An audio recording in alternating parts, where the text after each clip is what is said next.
Hey guys, welcome to Braddels Gaming and to another episode of my Far Cry 5 custom map series. In this series, I feature the maps that I have created on the Far Cry 5 map editor, and today's video comes to you as another commentated map speed build.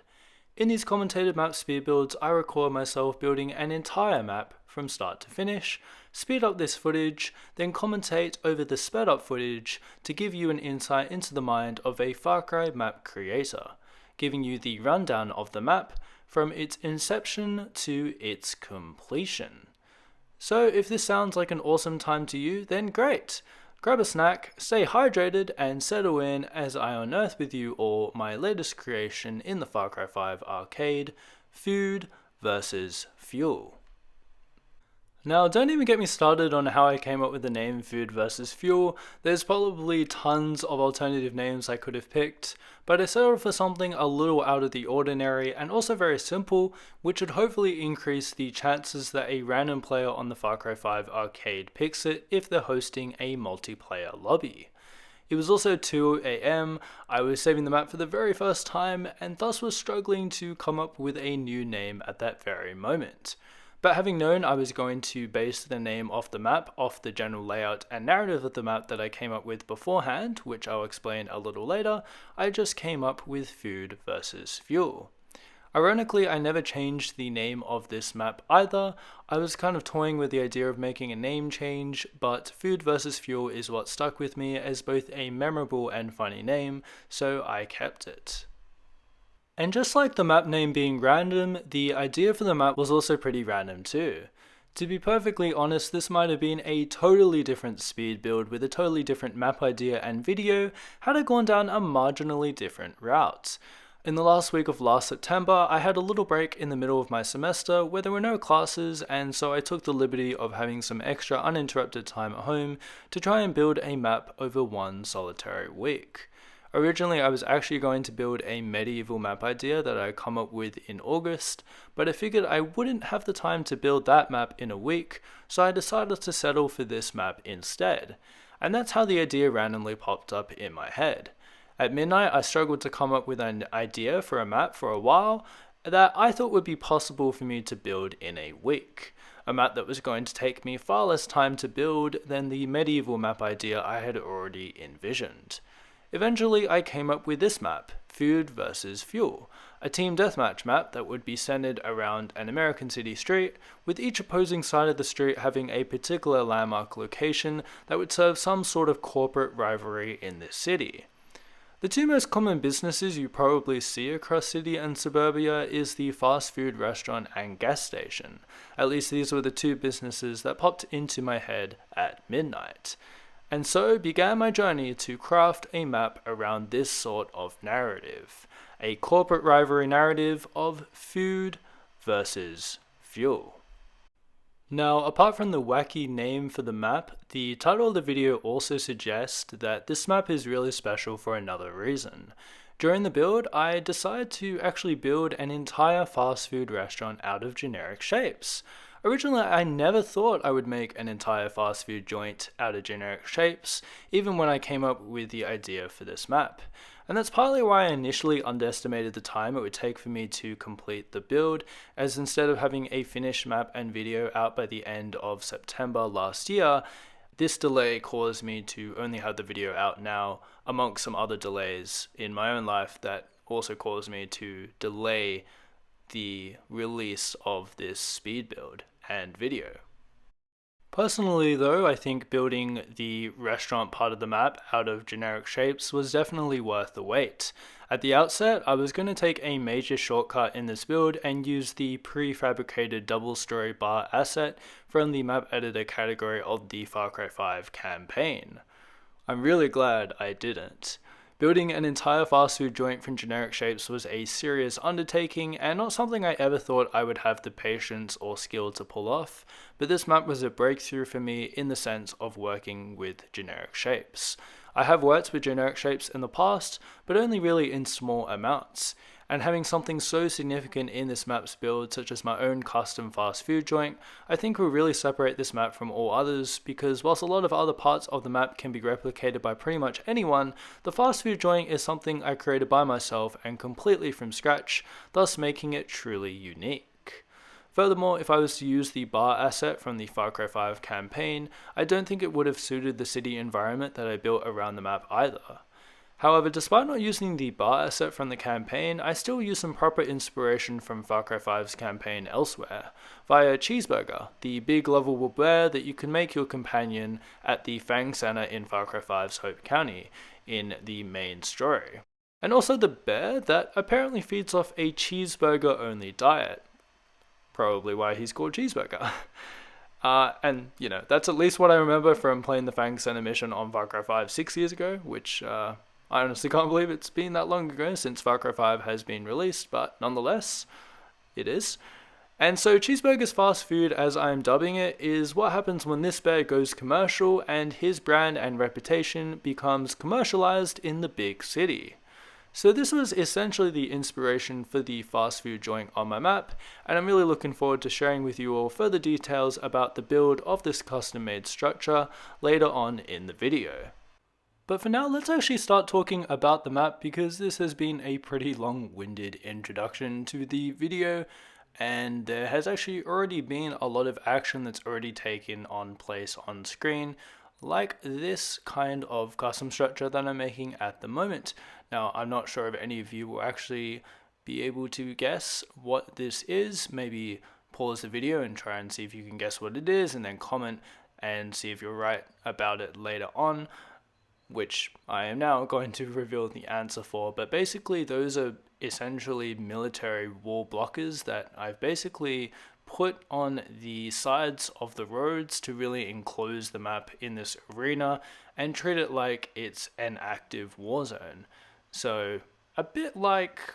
military walls that you might see in zombie games or movies, where they put up those big walls that separate the city from the country to really try and contain the virus and protect the citizens. Not that this map itself has any kind of connotations to a zombie apocalypse or anything like that, but I just decided to put them in as a way to frame the map in a little smaller confined type of arena, because if they weren't there, the map was just going to be open and I was going to have to put invisible barriers there, which would probably break the immersion quite a lot if players were just running into an invisible barrier. And so I built quite a few of those in the video. I basically build kind of a prefab out in the middle of nowhere, and then I duplicate it over into the map's kind of zone to save me some time, to increase some productivity. But now what I'm doing here is I'm basically building the spawn location for the gas station team, for the fuel station team, or the fuel team. I haven't really sorted that out yet, but nonetheless, this is basically going to be kind of like an additional fortress at the back of the gas station, just to give players a little bit more variety in the gameplay and allow them to have another structure that they can explore.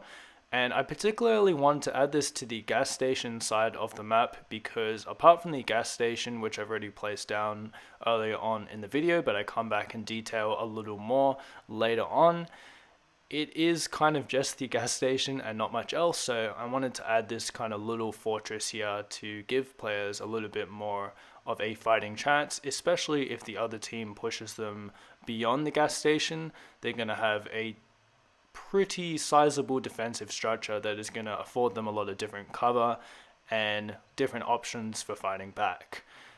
And so what I did is I used one of Far Cry 5's kind of zoo assets. I think it's probably from the Cheeseburger Fang Center from Far Cry 5's main campaign, and also from the category of Far Cry 5 itself. And so yeah, I basically place that down and then start detailing the space within by adding all these different cages and other structures, really just trying to clutter up the space and fill the space so that there is a lot of cover for players on the gas station side to really take cover behind. And you can see me here, I also add those crates to the side of the gas station entrance through that fence there, and also test the sight lines in first person as well, just to kind of test out whether that is a good peeking opportunity for the attacking team of the gas station. So basically the food team, when they're attacking the gas station team, they have kind of like a peek spot that they can use to peer around the corner and perhaps get a little cheeky shot off. But now you can see me continuing to build the temporary fortification behind the gas station. And what I essentially do is I use those big cage structures, which you can also find in Far Cry 5's library, in Far Cry 5's asset category. And then I basically fill them up with wooden solid blockers that is going to stop all sorts of explosions and gunfire from penetrating them. And this acts as one of the spawn rooms for the fuel team. So yeah, basically trying to cover all the empty spaces apart from the doors itself, because people will need to be able to access the structure in and out when they spawn, and also as a thoroughfare if they're having a little bit of a game of cat and mouse with an enemy opponent. But yeah, I just continue to detail this cage up so that it's going to be a very good fortification and a very good spawn location, so that when players are spawning, they're not instantly getting shot at. There is a little bit of a bit of breather space when they spawn into the map, so that they're not immediately having to engage in combat straight away. There is just a little bit of breathing room for them to take the fight to their enemy. And so here, yeah, you can basically just see me adding all sorts of different stairs and ramps and walkways, really trying to make this fortification a really interesting place for the team as well. I don't necessarily want them to stay in this fortification, but at the end of the day, I still want to provide what is going to be an appealing location all over the map for players to explore and traverse through. And so I'm really just trying to toy with different options here. I'm moving the cages and positioning them in different locations and placing stairs in different angles to kind of test out kind of how I want this map to be balanced, I suppose. And so yeah, this is very much an experimental stage of the build, because I really had no idea how this custom structure, or I mean, it's not exactly a custom structure. I guess it is, because I am kind of still building it from scratch, even though I'm using a lot of prefabricated assets. But the configuration for how everything is placed is still very much custom. But I am pretty much experimenting with a lot of different structures here and really trying to make sure that the space kind of connects together well. Because as you can see, this prefabricated structure, the shell of this fortification, if you will, has all sorts of different angles. It has like a 45-degree entrance, and there's a few other sharp corners throughout the structure. So it just makes putting these kind of squarish rectangular cages in them a little bit of a wacky task to try and fill the space efficiently. So I'm not having any kind of empty pockets of space, although I will admit later on you might see some empty pockets of space in the build, which I just decided to fill up with some barrels and some crates just to treat them as if they're storage areas for the fortification itself. And you can also see me adding some wooden blockers protruding just above the cages themselves, just to act as a crouch spot for players to climb on top of the cage structure and then use that as a crouch spot for them to crouch fire over the fortification itself, over the barricade. That way they have another option to take out enemy players, and it really increases that variety for the player in terms of how they can play the map. They can be attacking, they can attack the other team's base, which is the restaurant, which you'll see later on in the build, or they can be a bit more of a defensive player and just stay in their own fortification and hope that the enemy comes to them. That's something that I'm really interested to see when I do publish the map, to see whether players decide to be more attacking or defensive, and which teams decide to be more attacking and defensive. Because if you spawn in the gas station side and you see the restaurant, it might really entice you to want to explore the restaurant itself. And then if you're from the restaurant team, the food team, you might think, wow, this is a pretty sweet restaurant. I think I'm just going to camp here for the game. So there is going to be some interesting dynamics, I predict, in terms of which team is going to be more attacking or defending. And I feel like the restaurant team, the food team, is probably going to be a bit more defensive. They've definitely got what is a bit more of a picturesque location, if you ask me, in comparison to the gas station team, who have a bit more of a rugged industrial environment that they might want to escape out of pretty quickly to explore the rest of the map.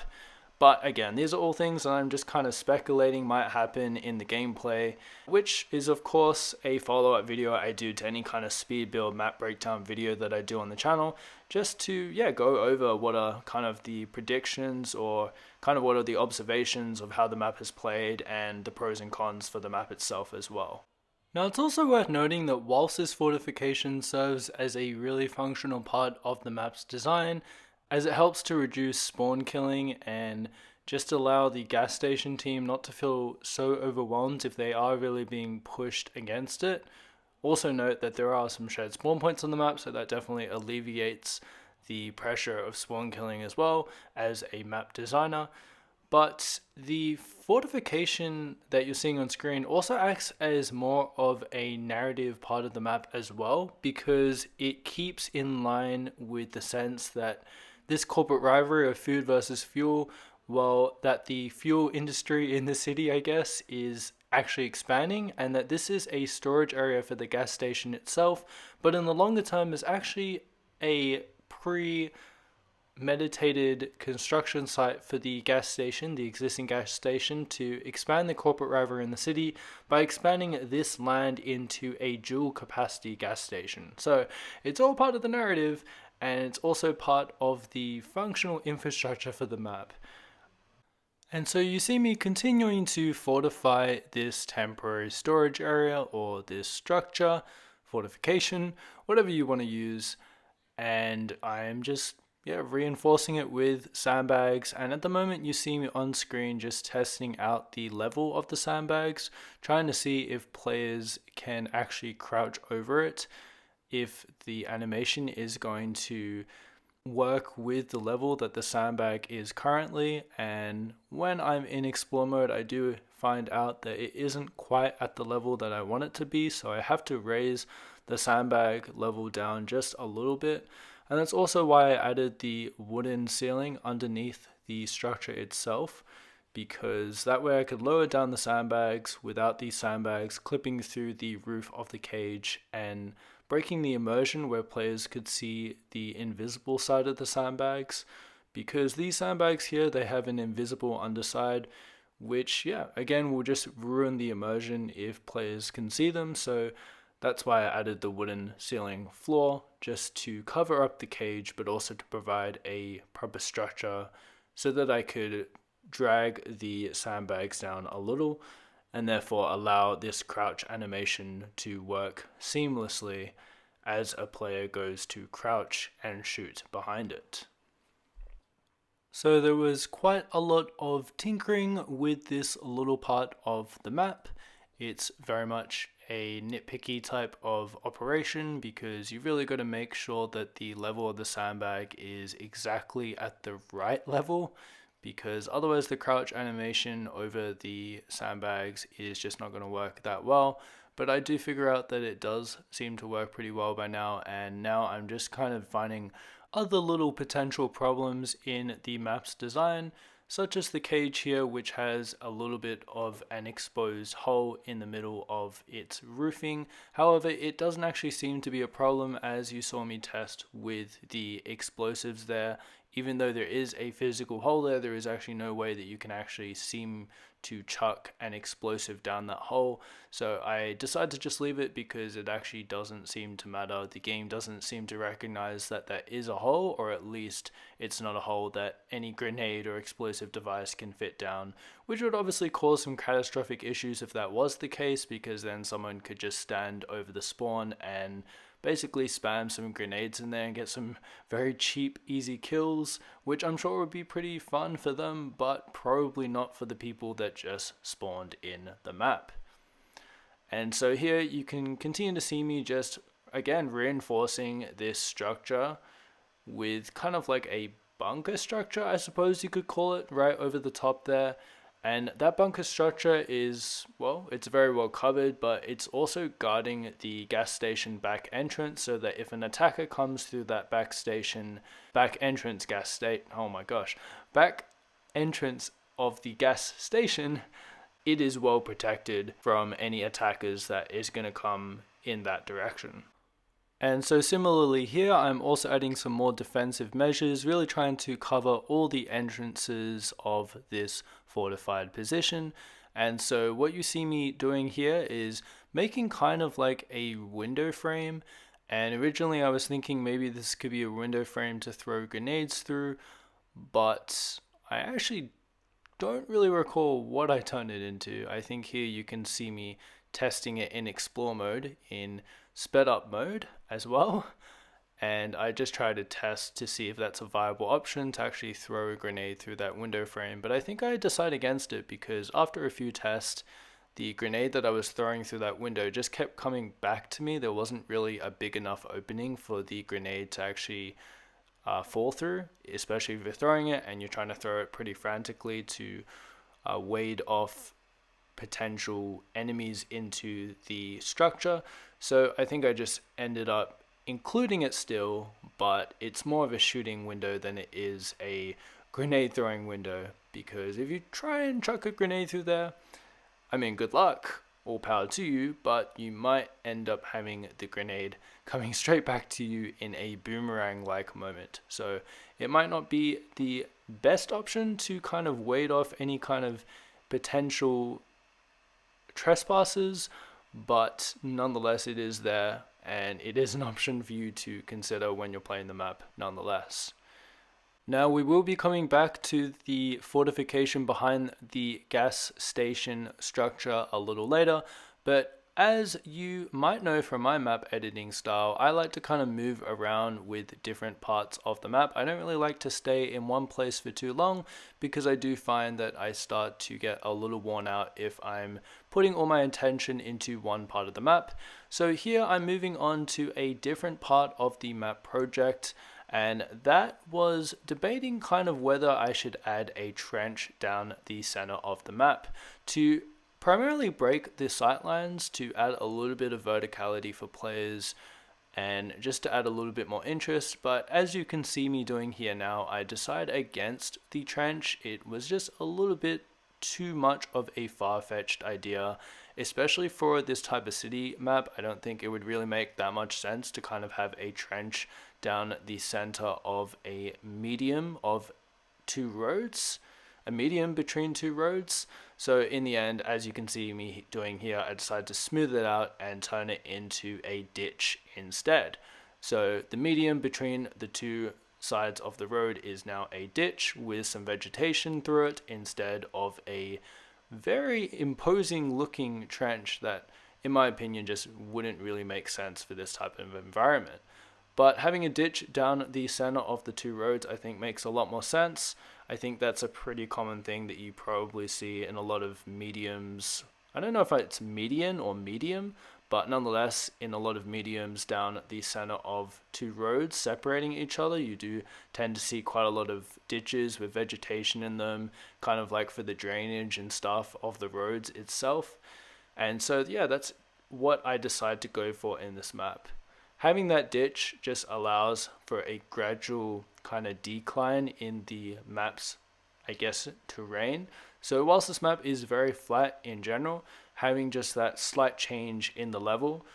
means that players are going to have to, I guess, think a little bit more about how they cross the center of the map. But also the center of the map also provides them with a little bit of protection, because they can then use the change in level of that little ditch to provide them with a little bit of cover and allow the earth, the natural terrain of the land, to actually provide cover for them when they're crossing. They can just crouch down, and really the only thing that's probably going to be exposed is maybe their head. But as you can see, I've also put some pretty thick shrubbery down the center of that medium to allow them to have a little bit more soft cover as well. So in theory, when they are crossing the center of the map, they should have both means of physical cover that can't be shot through,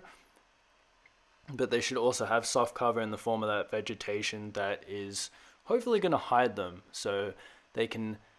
have a little bit of an easier journey when crossing the center of the map. Because as you can see at the moment, the center of the map is pretty open. I do start to populate it a little later with some vehicles and things like that, which is really going to help to break up the sightlines and give players the opportunity to cross the map with a little bit more ease, because there is cover for them to kind of hide behind. But you will see it a little later on. You just won't see it now, because at the moment I am starting to populate the sides of the arena with these military wall blockers, as I mentioned earlier on in the video.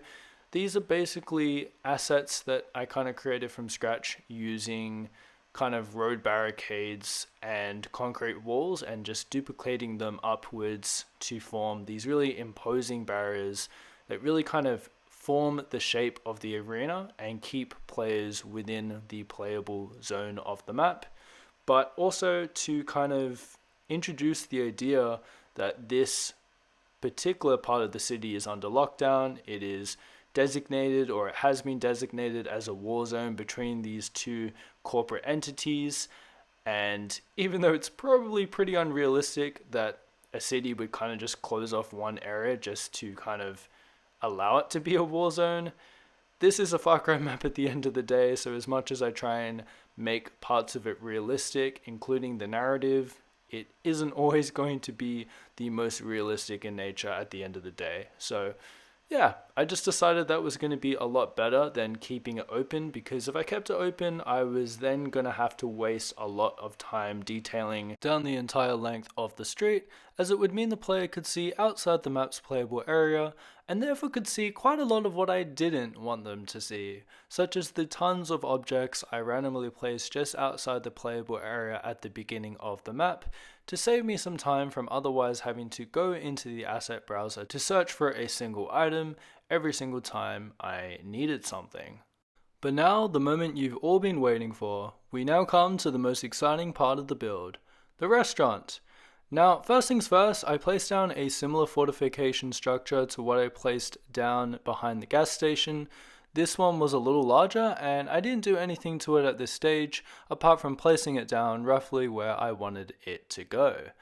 After positioning it on the center plane of the map's playable area, you can see me here starting to populate the restaurant side of the map with some other infrastructure that was originally going to accompany the bar asset from Far Cry 5. This included the hamburger hut, ordering booth, and I even toyed with the idea of making this fast food restaurant with the bar asset a country themed restaurant, as this made sense given the bar asset had that Montana charm. So at the start of the build, when I was placing down all the items I thought I might need for the build, I also spawned in a windmill and a bunch of hay bundles to really play into this country theme. However, as you can quickly see me on screen do here, I quickly pivot to a much more ambitious direction and start placing down a bunch of different generic shapes, including the very first walls of the restaurant.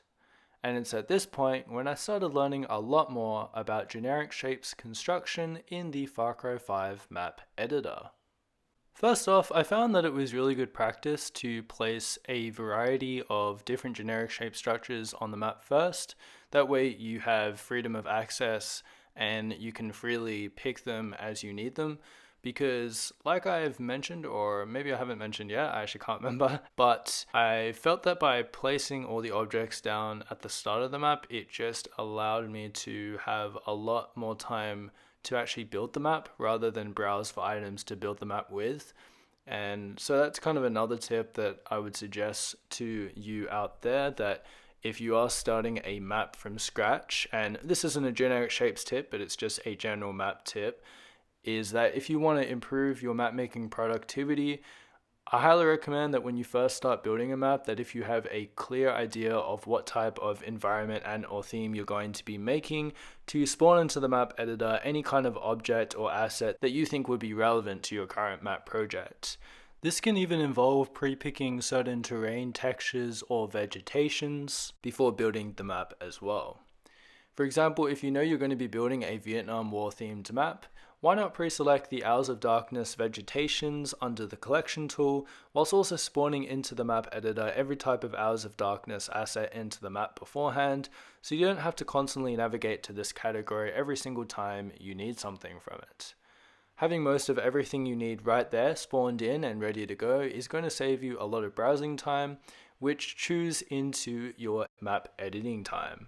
Placing down a specific group of assets and picking certain terrain textures and vegetations beforehand will save you a lot of time in the long run. Now, whilst this method definitely has its perks, I can of course see why some people might still prefer the usual method of finding assets as you build, and this is because it can definitely seem a lot more creative in some sense, because actually finding the assets from the toolbox whilst building can give you that greater sense of autonomy. This is because, as opposed to spawning in all the assets beforehand and feeling like you're restricted by using only the items you have already spawned in, by finding assets on the go to suit your purpose in that very moment, it can tend to give you a bit more induced satisfaction when you finally find the right asset for the job. Another thing is that it can also feel a little bit like you're having to follow a strict formula, which can certainly take some of the fun out of it, because it can be a little tedious to have to spend all of your time at the start of the build just browsing for items, especially when all you want to do when you start a map is to start building straight away. Now, I definitely understand all these reasons because I felt them in varying degrees as well, but generally speaking, if you do want to save yourself some time, then I feel like the method of spawning down most of the assets you're going to be using, especially if you have a good idea of what theme or environment you're going to be building to, is a really good time saver nonetheless. And by doing this, it doesn't mean you still can't explore the toolbox during the rest of the build anyways at a later stage, especially if you feel like the assets you've already placed down isn't quite going to cut it. But by going into the toolbox and gathering a large amount of assets first, it is going to save you more time by the end of the build. And at the end of the day, it will come down to personal preference whether you like this method or whether you prefer another method to build.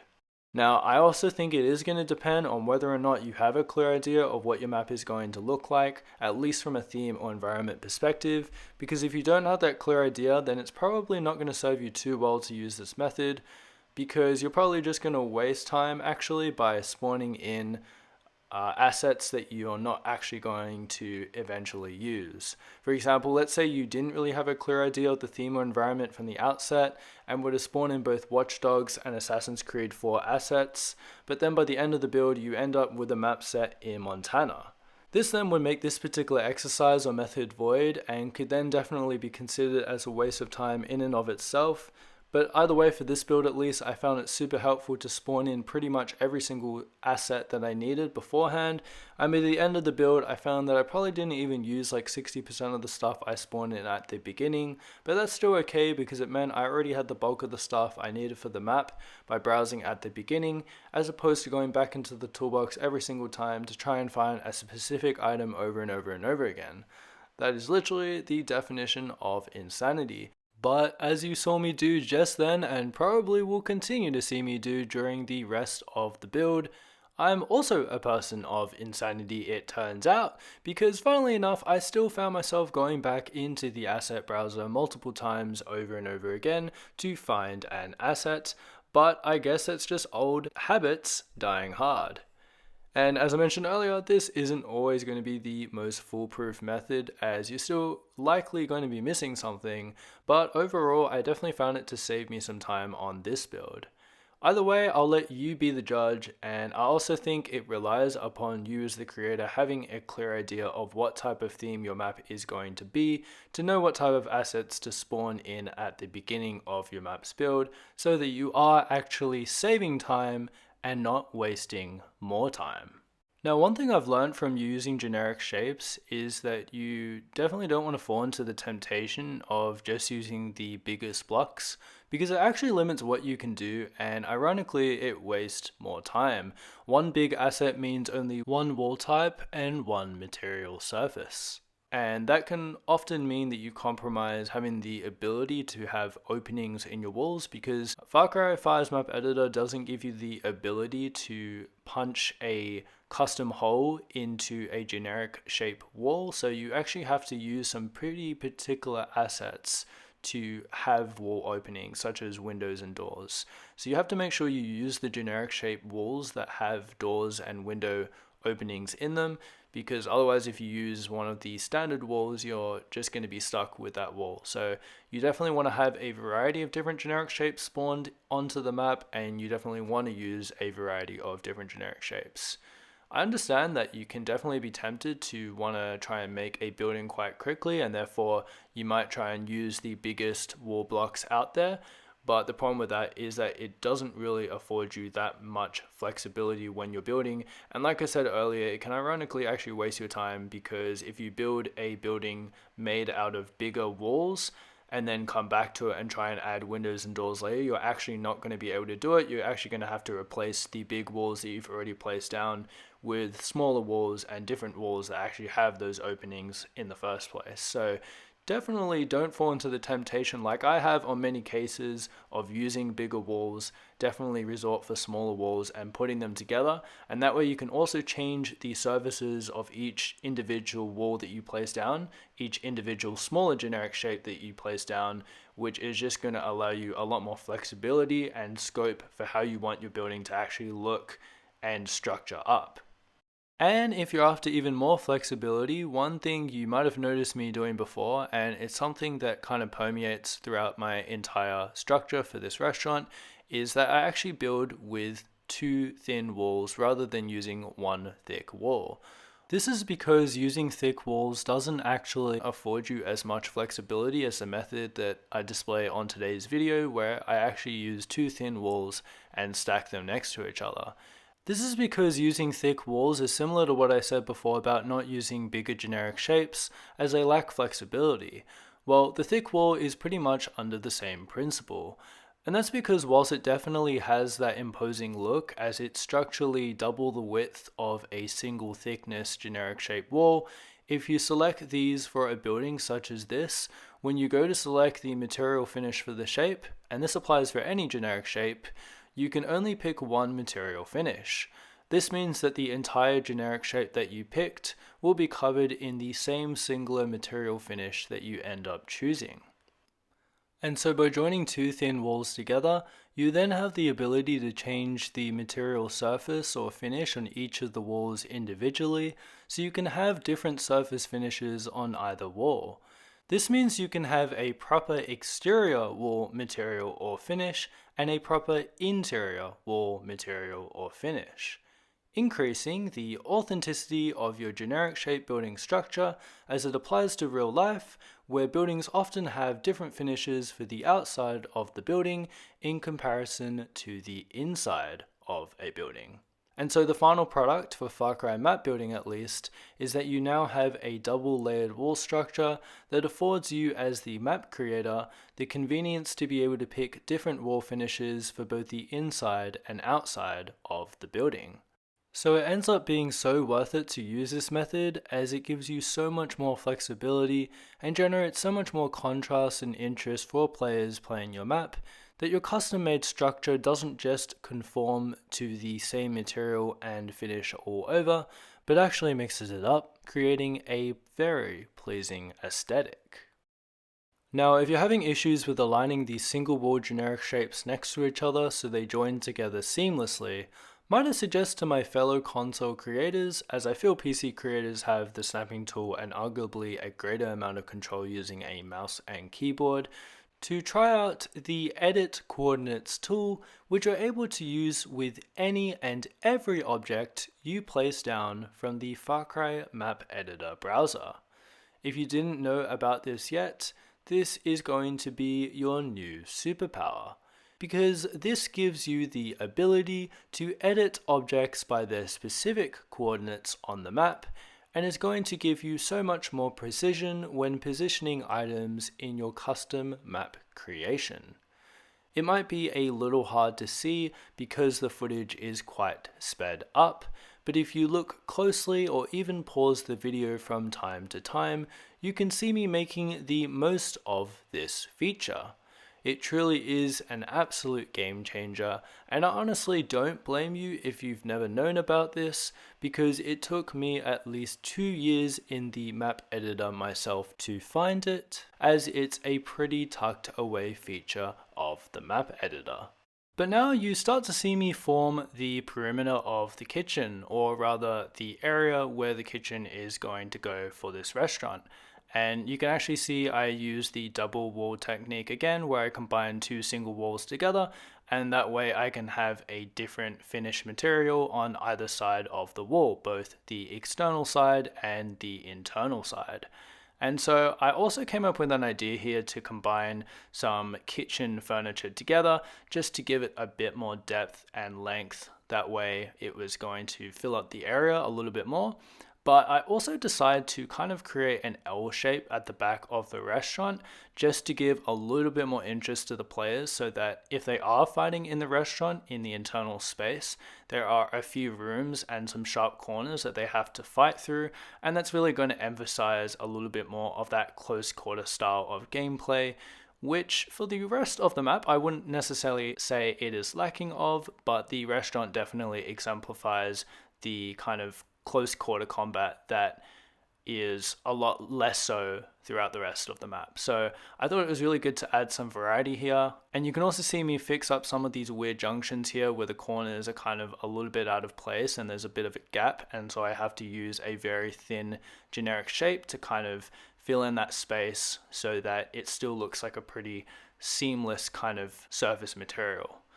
And so again, you can see me here just kind of changing the external facade, the external textures, the surface finishes of the restaurant,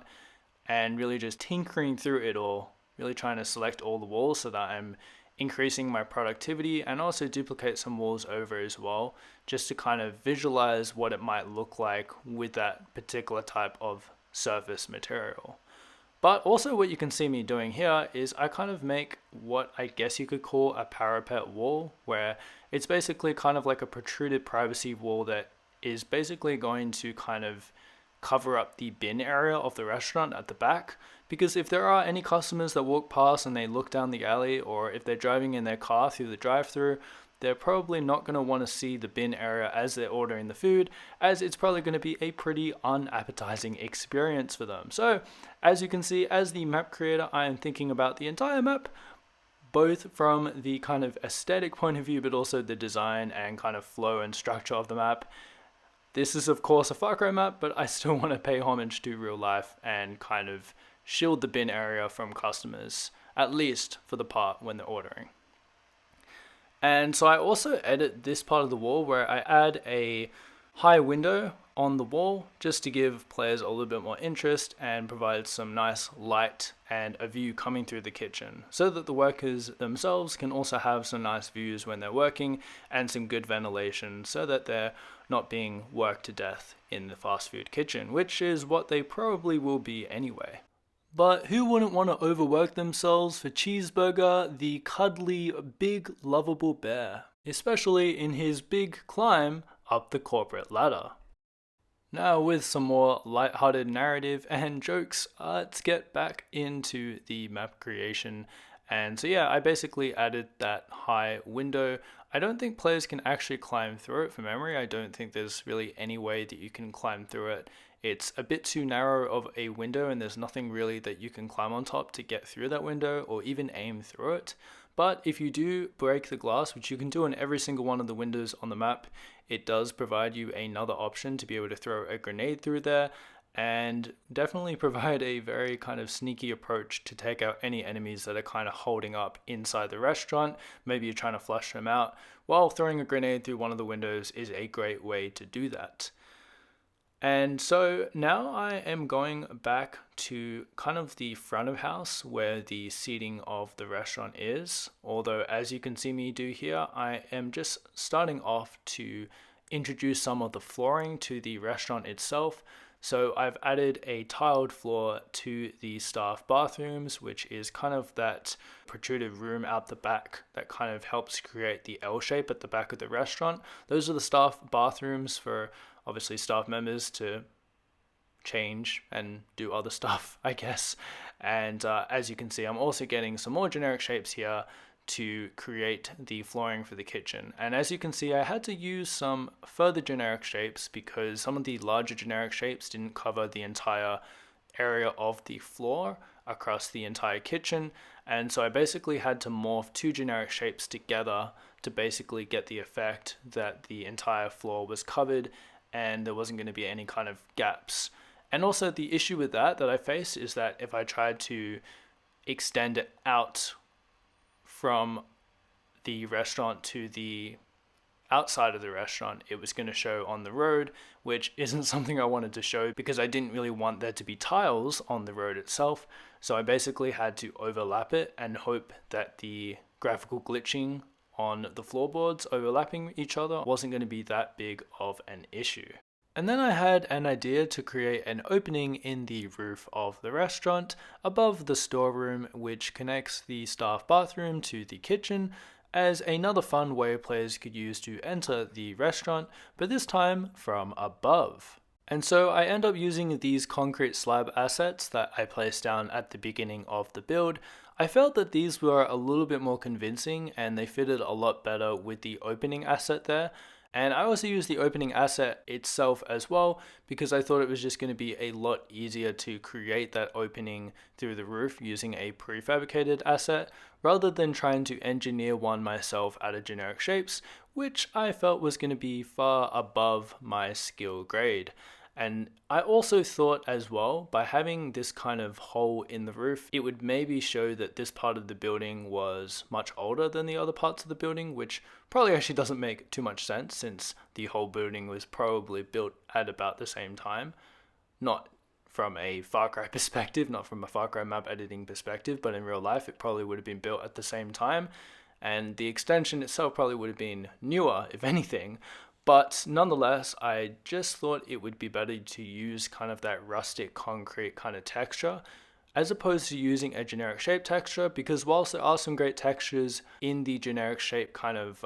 edit type, they still look pretty clean compared to this asset. And so I decided that this asset with the rustic concrete kind of used look was definitely going to be a lot better for the type of, I guess, aesthetic that I was going for in this part of the building. Now, in a brief period, I changed the time of day only for a brief experimentation. I don't think I was ever actually going to change the time of day to the setting that you're about to see that I change it to, but I think I more so was just interested to see what the map actually kind of looked like in a tri-light setting. But as the time of day starts to change, you can see me start to work on the rest of the roofing for the restaurant. And as you can see, I kind of cheated there. I basically just used a massive rectangular generic shape over the entire length or area of the restaurant and then duplicated it over so that it would be covering both the kitchen element of the restaurant and also the front of house where the customers will be sitting.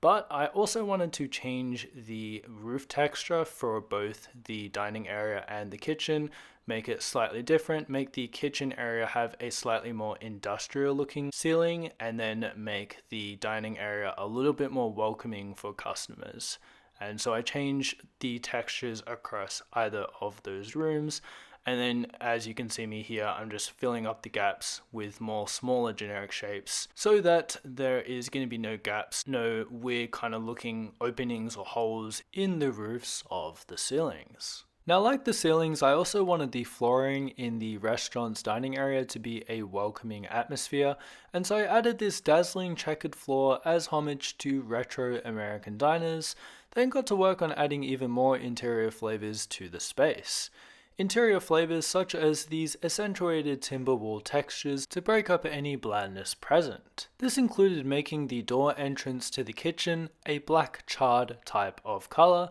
and the entrance to the visitor bathroom a painted white wooden texture to further break up the color tone and contrast of the space and indicate to players more places they could go in the restaurant. It also subtly differentiates each room. And yes, I know I'm sounding a little bit too much like a try-hard architect or interior designer, especially with all of this descriptive artistic language lingo I've been using, but we are getting to the pointy end of part 1 in this massive speed build, and I'm really excited in unraveling with you all the final installments of part 1 of this build, such as the Landmark Centrepiece of this map with the massive cheeseburger statue that I decided to tower over the entire rest of the map. Now, there's no actual way that you can get up there. It is purely for the aesthetics of having just a massive cheeseburger statue in the middle of a American city, but I thought it would still be pretty realistic because I do know that fast food restaurants in general always seem to have really massive signs that protrude straight up into the air, and I'm really glad that Ubisoft decided to add this cheeseburger statue into the Far Cry map editor, as it's such an awesome asset to have, as it really just fills up the space in the sky, but it also just really separates this map and makes it so unique from other maps, because I don't think I've really seen a map that has actually incorporated that asset before. It's a really cool asset, but not many people seem to use it. And for the purpose of this map, well, I had a really good use for it. And that is that it really does play into this backstory that Cheeseburger has really taken over the corporate ladder in the city. It really plays into the narrative of the map, and it was just the kind of perfect final finishing piece to what was already a pretty decent map from the build process and the build quality. So it was just too good of an opportunity to miss. Now back into the action on the screen, you can see me detailing the ceilings of the rooms within the restaurant. So I just start picking all sorts of different sizes of generic shapes, really trying to retrofit it all together, fill in all the gaps so that when players look up to the ceiling, they're not looking straight up into the sky. There is actually some ceiling covering, as there would be in real life. So you can see me just selecting all the different kind of generic shapes in this little kind of room and kind of making them all uniform in terms of the texture, in terms of the material that they are finished with.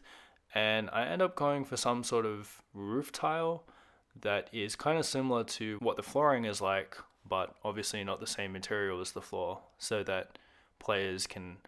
sort of be immersed in a structure where the ceiling materials match up with what a real ceiling would look like, and the flooring materials match up with what real flooring material would look like as well. And so what I also do is I kind of do a few run-throughs here just to make sure that everything is retrofitted really nicely, that everything is filled up,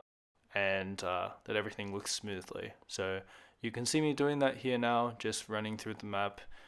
And that's something that I also suggest when you are making a map, to regularly jump back into your map in explore mode and see what your map looks like in first person in real time, because you can often lose a sense of perspective when you're in the map editor. You don't actually see some things in the map editor that you do actually see in the explore mode. So it really is a useful tool or a really useful strategy to go back into explore mode and explore your map in first person so that you can pick up on any kind of errors or any kind of map editor fixes that you might want to do in the actual map editor itself. And so having had a little browse in explore mode, I spotted some things that needed some fixing. So that's what I continue to do here, just making sure that, again, everything is all together. The entire, model of the building is all put together, that it is complete. And that way I can start working on interiors and other details around the exterior of the building, which you start seeing me do here. You can see me editing the front facade of the restaurant, including where the signage for Cheeseburger's fast food restaurant will eventually go. And you probably notice that I become very pedantic at this stage of the build, going back and forth repeatedly before finally settling on a front facade that both looked good to me, but also paid homage to the front facades of all the fast food restaurants out there that all conform to the same corporate color and material scheme the world over. A scheme that I also follow suit with, as you'll see by the end of the build, but also with my own kind of creative flair, if you will. Now, as for the exterior of the restaurant, you can see me here start to paint the terrain with some generic asphalt. And then what I do is I take part of the front facade of the building, that is the red brick, and I use it to create some planter boxes in front of the restaurant. So all that is basically using some generic shapes, putting them together in kind of a rectangular form, as you can see me do here. And then I also put a generic shape within the planter box that acts as basically some soil cover, so that players aren't just looking into the planter box and seeing that there is nothingness in there. There is actually the illusion of some sort of soil material inside those planter boxes. Again, just to induce that realism and bring the map together from a real kind of high quality standard, I suppose. Because I certainly didn't want to place plants inside those planter boxes and then have them float in midair. There needed to be some sort of soil cover in there to give the illusion that these are real plants that are growing just like they would in real life in actual soil. And so you can see me here plant the plants themselves. This is also a bit of the map where I do take quite a bit of tinkering to get it right, because I wanted this to provide some really good soft cover for players, meaning they could camouflage themselves behind it, but I didn't want to make it so overgrown that players weren't actually going to be able to peek fire from behind the planter boxes. And so I had to do a lot of balancing here with regards to jumping into explore mode to figure out the height of the plants, but also what type of plants I needed to put in so that it looked vibrant, but so that it wasn't going to obstruct players' view if they wanted to use that cover to also fire from that position. Earlier I painted the terrain with the generic asphalt terrain paint texture, but now was the time to uglify the asphalt, if you will. Because even though the generic asphalt does a great job at making any terrain surface look like a road or car park, it's still very smooth looking and doesn't have any of the defects in it that you'd expect to see on a real inner city road. And so over the next couple of minutes of this speed build, you'll see me add all sorts of defects to the road, car park, and drive-through. But also some very important road markings like arrow markings, parking lines, no parking zones, and other essential road infrastructure. Now with the car park at the front of the restaurant, I kind of toyed with the idea of having a diagonal car park, but I end up just choosing a conventional straight car park because I found that trying to make this into a diagonal car park, well, I just felt like I didn't have the right space for it, and it was a bit hard to pull off the correct angle of the car parking bays. And so you can see me just create, again, just that conventional car parking space or spaces with some very straight parks. And if I'm being honest, the width of these car parking bays probably aren't up to code. I have had a closer look at the width of recent, and I must say that the width, again, probably doesn't really meet codes in real life, but that is okay. This is where I'm going to use the excuse that this is just a video game. But, I mean, the cars still do fit into the spaces, so maybe I'm not that far off as much as I think, but yeah, it is a bit of an interesting one.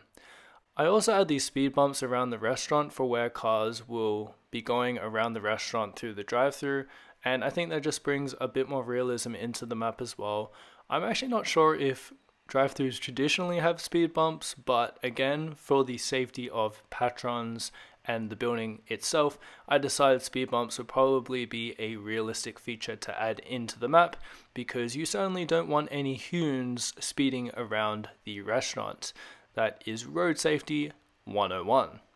Now, one thing I forgot to mention about the parking lines is that I also made those out of generic shapes, as I found the actual white line markings in the editor to be far too long for the purpose I needed them for. So a great little fix I came up with was just to use generic shapes once again, but this time for the parking lines. And it works like a treat. A lot better than I thought it would. The only issue is it probably doesn't look quite as good as the actual white line decal markings in the editor, especially from that realism point of view, but again, it suits its purpose as short white parking lines, so in this aspect, I think it was a perfect solution to the problem. Now I begin working on the internal fit out of the restaurant, and I begin with another custom made structure from scratch. This is the front counter where restaurant patrons can sit at, order their food, and collect it. One of the challenges of any internal fit out is striking the balance with the finishes, and so as you see here, I start to become pretty meticulous about which finish material is going to look the best, both in keeping with the cheeseburger theme of the restaurant and giving the overall vibe a bit of dazzle. Spoken like a true interior designer, only I am not one. After the finished materials, I move into the decorative and furniture department of the restaurant, and another challenge I faced with the restaurant was the placement of objects near window openings, as I wanted players to be able to crouch, aim, and jump through them. Having objects like tables and seating in front of the windows would disallow these very critical gameplay movement animations. So, as is the norm as a map creator, there's certain sacrifices you sometimes have to make in your map's design, and this for me was one of those sacrifices. I had to move the dining furniture to either side of the window openings, which reduced its authenticity in terms of what a normal restaurant layout might look like, with regards to usually having dining furniture by the windows so customers can have access to views and natural light. But as is the case with games, particularly these first-person shooters, functionality of gameplay should always take priority over matters of aesthetic. Now we come to the area of dining that could potentially be considered its crowning jewel. Just like the custom bar area, I decided to make a mini booth for those special VIP customers to sit in.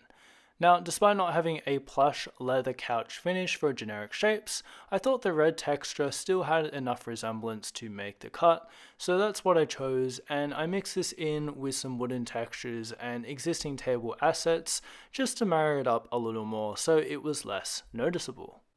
Now, due to the size of the booth in the corner, I wanted to make it pretty sizable because it is a VIP booth, especially for kids' birthday parties. But you can see me combining the likes of some wooden tables together to create an even larger table. Although I have to be honest, how many table designs do you see with its legs sticking out from the bottom like that? It's a little peculiar, but nonetheless, it does the job, and it really is, at the end of the day, just a bit of custom furniture for the custom booth. Nonetheless, you can see me going into the editor to just try and see if I can make the table far away from the booth without making it too far away that it's going to look a little strange, because I still wanted players to be able to fit through the gap between the booth and the table itself. And then, as you can see me doing here, I also add a nice little carpet. And again, that's just to add a little bit more color into the interior of the restaurant. And even here, you can see me just moving these tables and chairs from side to side so that they're not in front of the window, so that the issue that I was facing earlier, like I mentioned earlier, isn't going to be a big kind of hindrance to players playing the map. And then finally what I do here is I add a nice little drink dispenser station at the end of the bar area so people can get their free refills. And I also test out putting some other restaurant-like furniture, I suppose, or appliances to the bar area, such as cup dispensers, napkin dispensers, really just bringing to life this idea of this being a working fast food restaurant. And you can also see me adding the tables, the back benches at the back of the bar area where the waiters can leave food to be taken to the tables of the customers, or at least put them on those tables so that customers can come and collect their food. But you can see here in first person, in a much slower view, what the bar area, what the interior of the restaurant is looking like. And now I come to the outside of the area, or the outside of the restaurant, where I'm basically just adding some accents to the outside of the restaurant. I noticed that a lot of fast food restaurants kind of have these trimmings to the exterior of them. Whether they look tacky or not, I don't know, that's up to personal opinion. I don't really mind them, but also in keeping with the authenticity of this being an American fast food restaurant, I decided to add these trimmings to the outside of the restaurant the whole way around, and in keeping with the cheeseburger theme, making them purple and orange. Which, for whatever reason, I feel like purple and orange are two colors that go well together. I don't really know why that is. They just seem to do, so thank goodness for me. One thing I was also kind of astounded by, and I don't really know why, but I seem to have lost the footage where I actually placed the Cheeseburgers fast food sign onto the restaurant. So you can see it on there in the background, but for some reason, I don't know why that footage was lost. I can't for the life of me figure out where that footage is, but nonetheless, the cheeseburger sign is up, and it was put up in the background at some point, but I don't know where the footage is. So unfortunately, you won't actually be able to see me putting up the sign, but nonetheless, it is there. And I still think it looks really good, and it really kind of ties in the whole exterior of the restaurant with the whole theme of the map and the interior of the restaurant itself as well. What you see me doing here is covering up the roof or the ceiling structure of the building with a extra layer just to make it look really neat and really clean, and allow players to climb up to the top of the restaurant and use that kind of flat surface area as another attacking position down onto enemy players below. I also add some nice canopies around the entrances of the building, as I feel that is pretty well aligned with what it would be like in real life to have those canopies over the entrances to provide a little bit more cover, protection, shelter from the elements. At least that is in real life. But in the editor, I also think it just adds a nice extra layer of detail. And just like we had with the internal fit out finishes, I toy around with the settings for the finish of the roof. I wanted to kind of give it a darker material. I did play around with some lighter materials too, but I thought the darker material just kind of finished off the roof structure nicely. I felt like the darker tone just made it seem a little bit more industrial in a sense, which is kind of what you want from a rooftop area. I mean, I'm sure there's no real requirements on whether it has to be industrial or not, but I just felt like it felt a little better to have a little bit of a darker tone to it with the addition of these industrial services on top of the roof, such as the air conditioning, the ventilation, all those sorts of rooftop services that you typically have on a building, particularly a commercial building. Now the money shot for the map will briefly flick up on screen, but now I get to work on continuing to detail the restaurant, particularly the exterior, again with some air conditioning services on the side, but also the internal fit out again. The staff bathrooms, I put some toilet cubicles and some toilets into the staff room so that obviously people can have some sanitation in their lives. And then I also add some additional toilets. I think this might be in the restaurant bathroom. Yes, the restaurant bathroom. And adding some some toilet roll holders and things like that. Just extra things that seem pretty mundane but do really bring the map together because they are things that you would see in real life. I also add these vents onto the walls, and I also add these vents not just into the walls of the restaurant but also on the ceiling onto the roof as well. I'm not really sure if this is actually realistic practice, but I did add I think about 8 vents in the restaurant and then put the duplicate vent on top of the rooftop,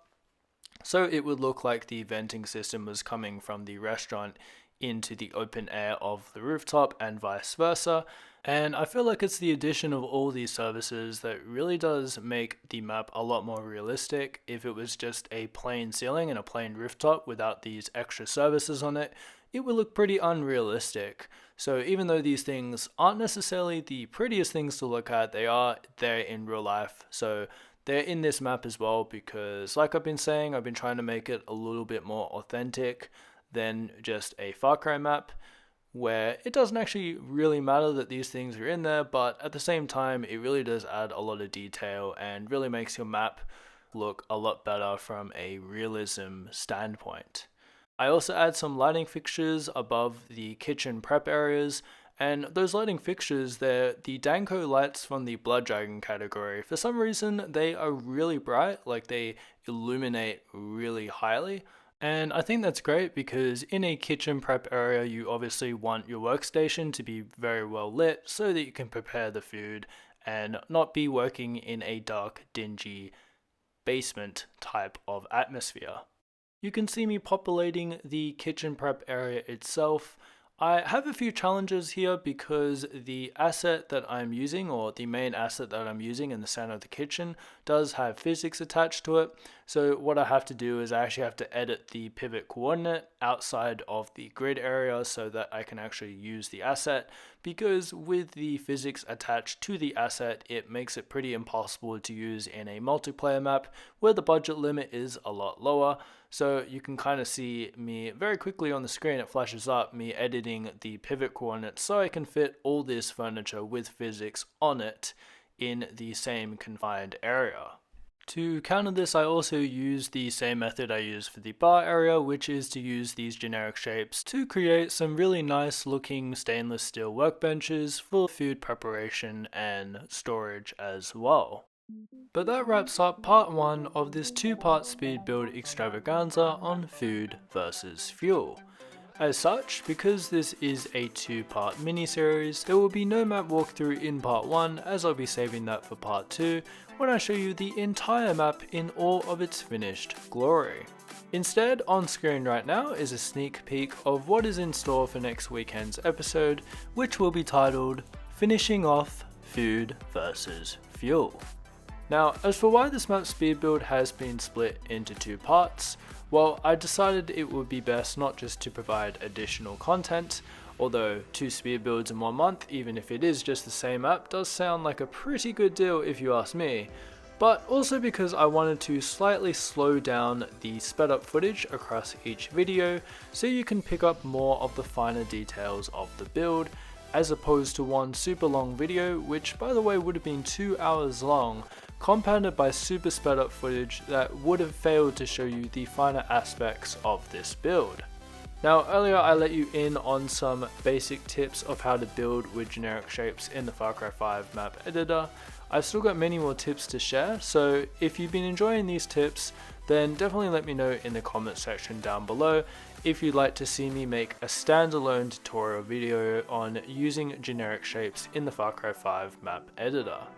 Regardless, when I have some spare time, I'm definitely thinking of making a video for that, as I'm sure it would be an invaluable resource for the Far Cry community, particularly if you happen to be newish to map building or just want to increase your skills in working with generic shapes in the Far Cry 5 map editor. So with that being said, definitely subscribe and hit the bell icon for all channel notifications if you haven't already, so that you're the first to be notified when part 2 of the food versus fuel speed build goes live next weekend, and the generic shapes tutorial, which I hope to get up before the end of the year. Thank you very much for watching part 1 of food versus fuel. It took a mammoth amount of time to make the map, but then also edit this video, with the map's total build time clocking in at 26 hours and 28 minutes, and then a further 21 hours to make the video itself. And then of course, in between all of that has been life's many distractions. To be honest, I finished this map in October last year, but I've only been able to get these speed builds to you now. So with that being said, if you could, I'd really appreciate a like on the video and a comment about what you think of the map so far and the speed build itself. All feedback is very welcome. But on a bigger note, I really do appreciate any of you that made it through the entire video. It must be stated that it's also a mammoth undertaking on your behalf to watch an hour-plus long video with my commentary and at times listening to me laugh at my own jokes. Case in point. It definitely helps grow the channel and this community, so again, a massive thank you to all of you that watched today's video. I'm Braddels Gaming, I'm signing out now, and as always, remember to have yourselves a great day.